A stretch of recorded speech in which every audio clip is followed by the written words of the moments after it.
The call from inside the house. On a cold night in Columbia, Missouri, March 18, 1950, 13-year-old Jeanette Chrisman was babysitting for a local family. The quiet suburban evening gave no warning of what was to come.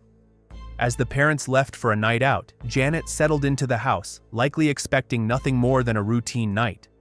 But hours later, she was found brutally murdered, strangled with an iron cord, assaulted, and left lifeless on the living room floor.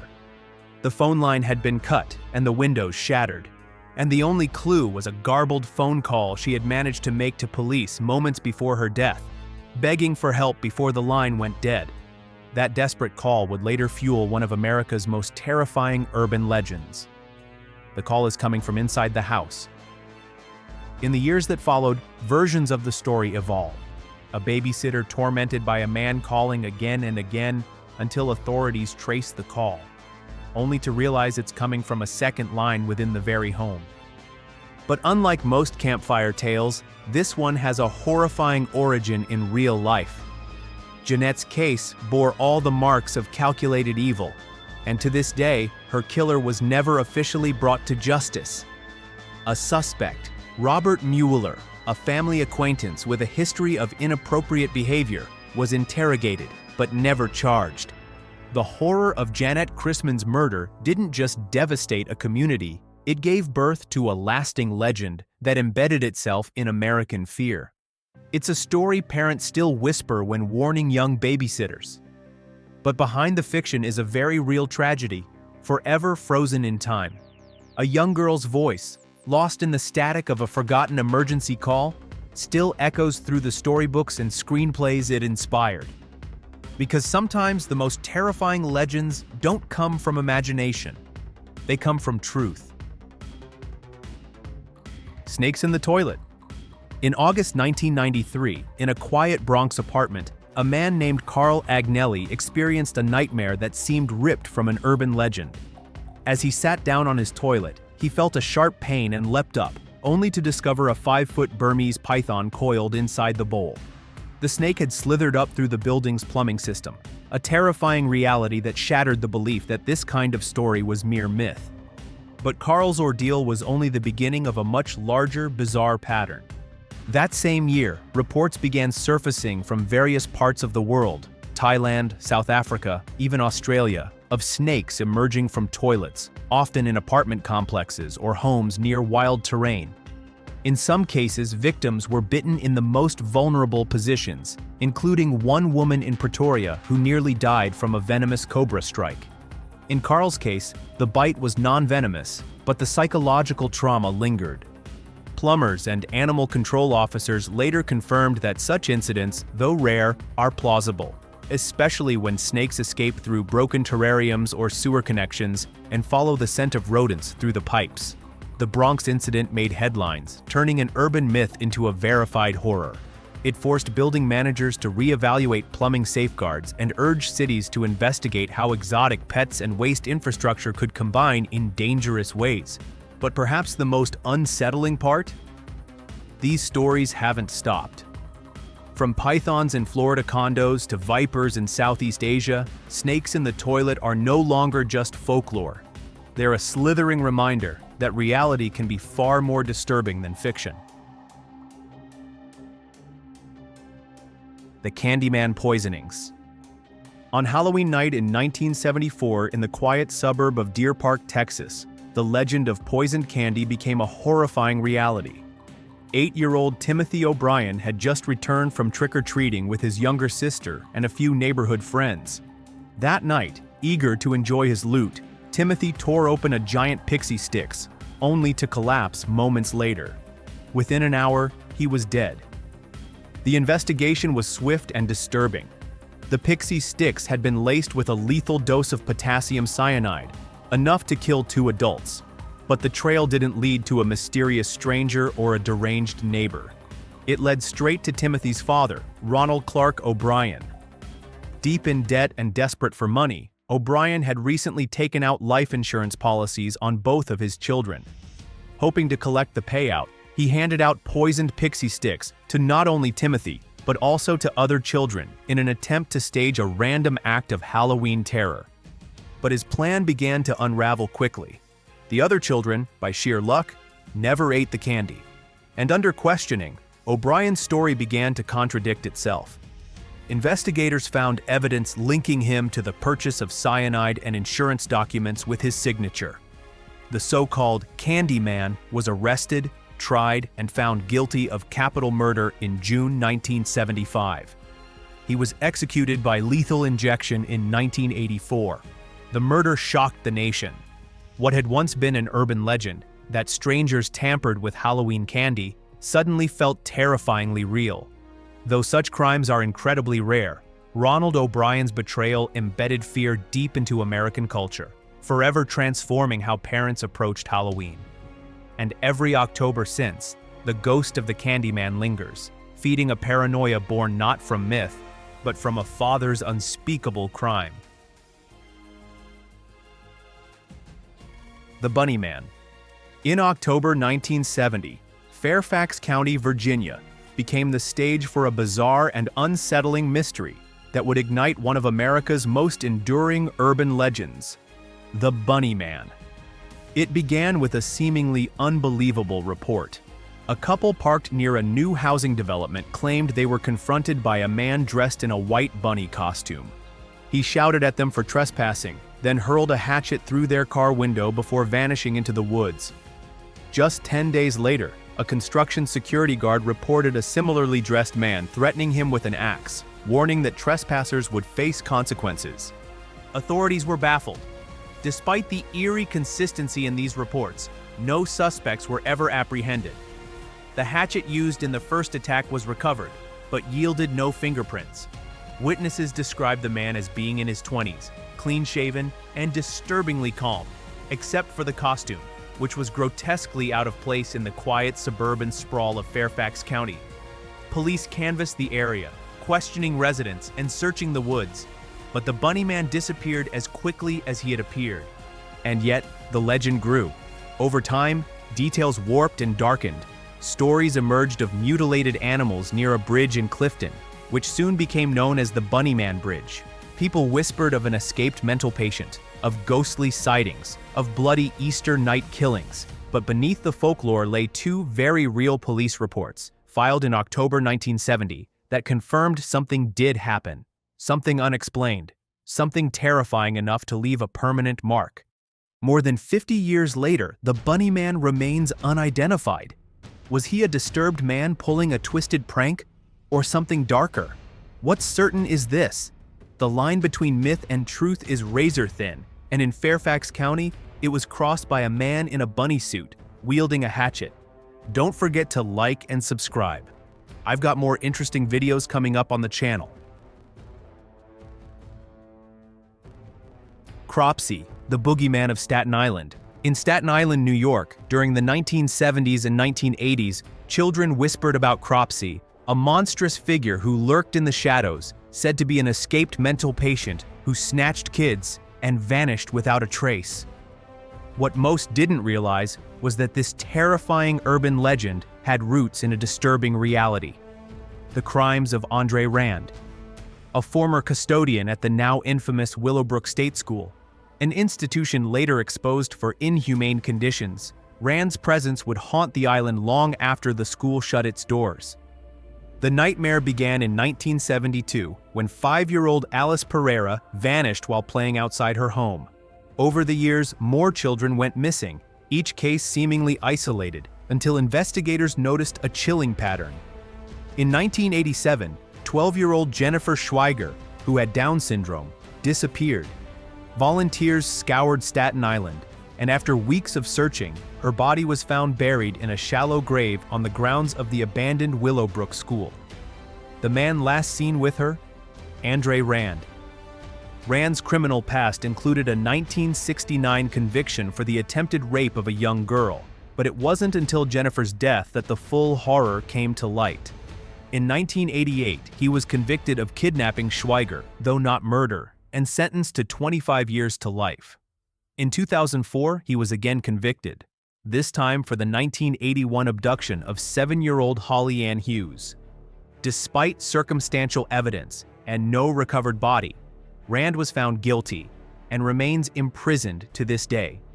The Cropsy legend blurred with fact, exposing the darker truths hidden in neglected institutions and ignored warnings. What began as a ghost story told to scare kids became a horrifying reminder. Sometimes, the real monsters aren't myths, they're just waiting in the dark. The stolen kidney. In the early 2000s, a horrifying truth emerged from Gurgaon, India. A truth that echoed one of the most unsettling urban legends of modern times. For years, travelers whispered tales of waking up in bathtubs filled with ice, dazed and disoriented, only to discover a kidney had been surgically removed. Most dismissed it as fiction. But in 2008, authorities uncovered a real-life nightmare when they raided a private clinic operating a black market organ trade under the direction of Dr. Amit Kumar.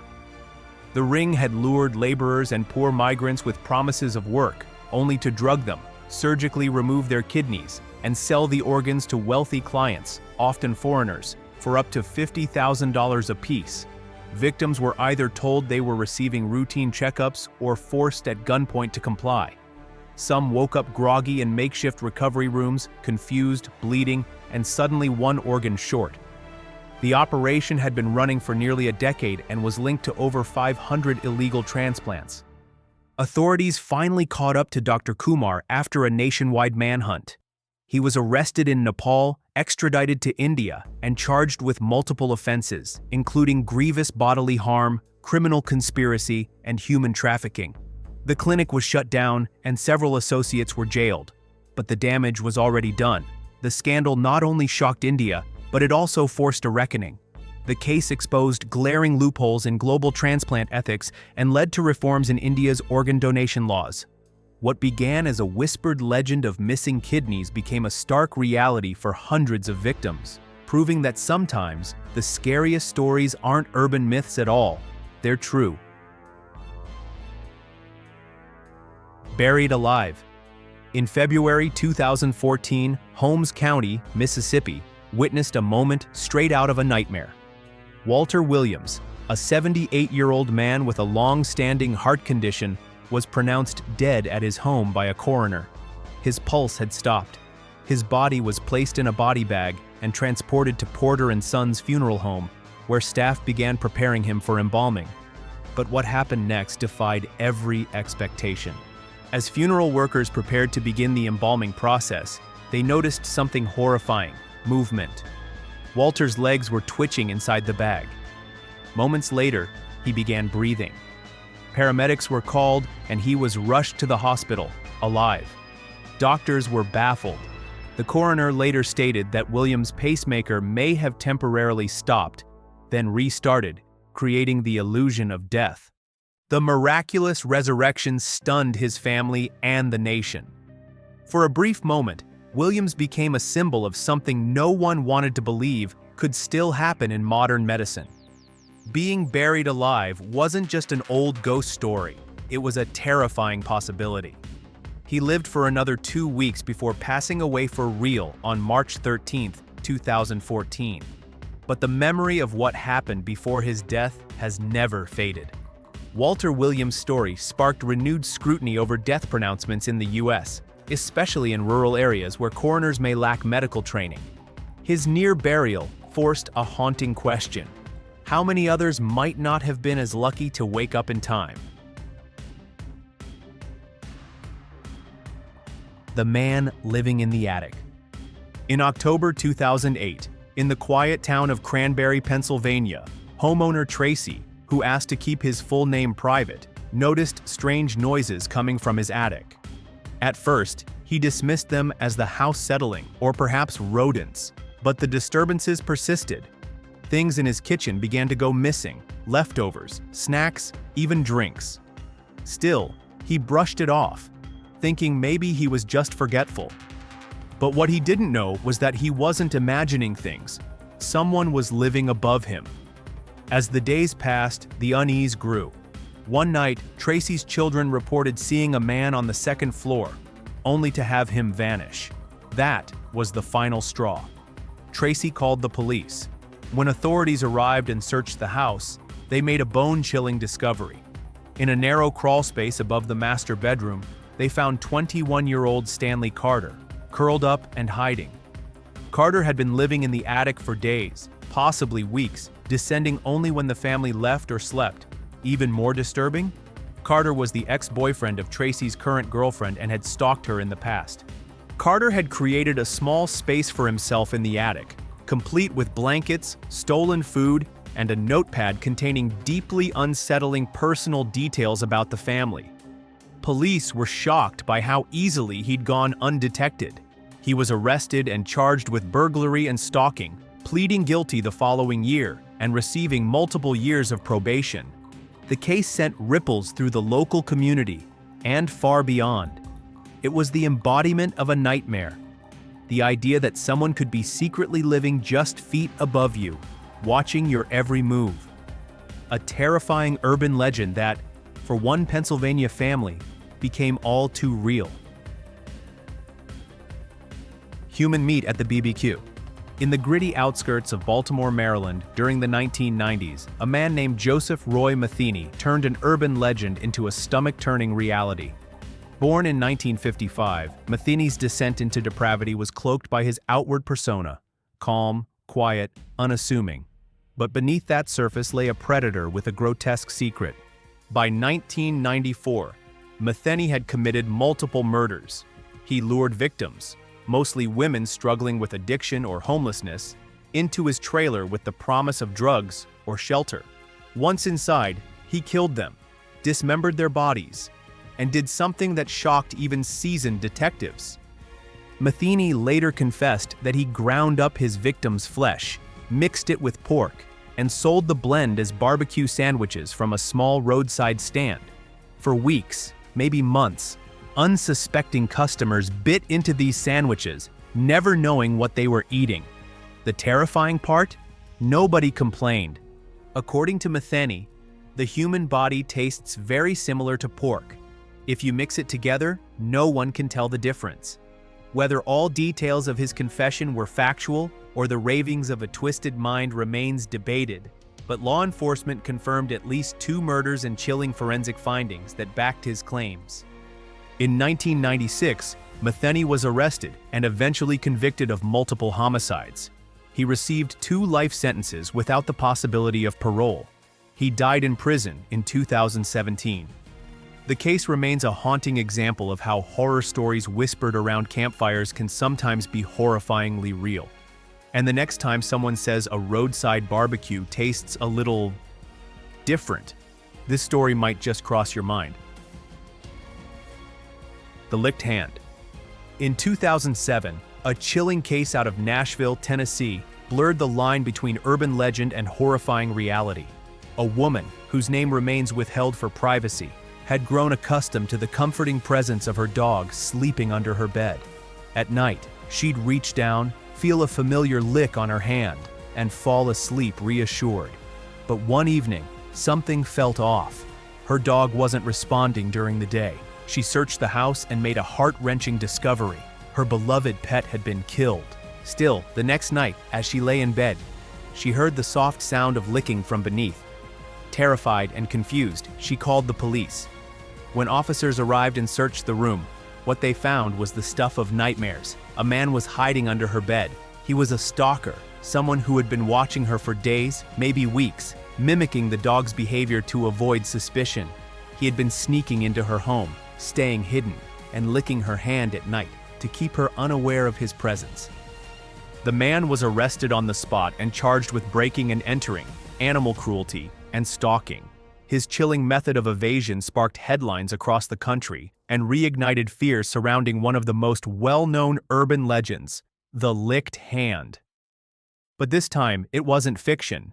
The case served as a grim reminder that some myths are born from fragments of truth, and sometimes the scariest monsters aren't imaginary. They're the ones hiding right beneath us. If you enjoyed this, I'm going to be posting a lot more interesting videos here. I'd greatly appreciate it if you could like and subscribe. Thank you very much.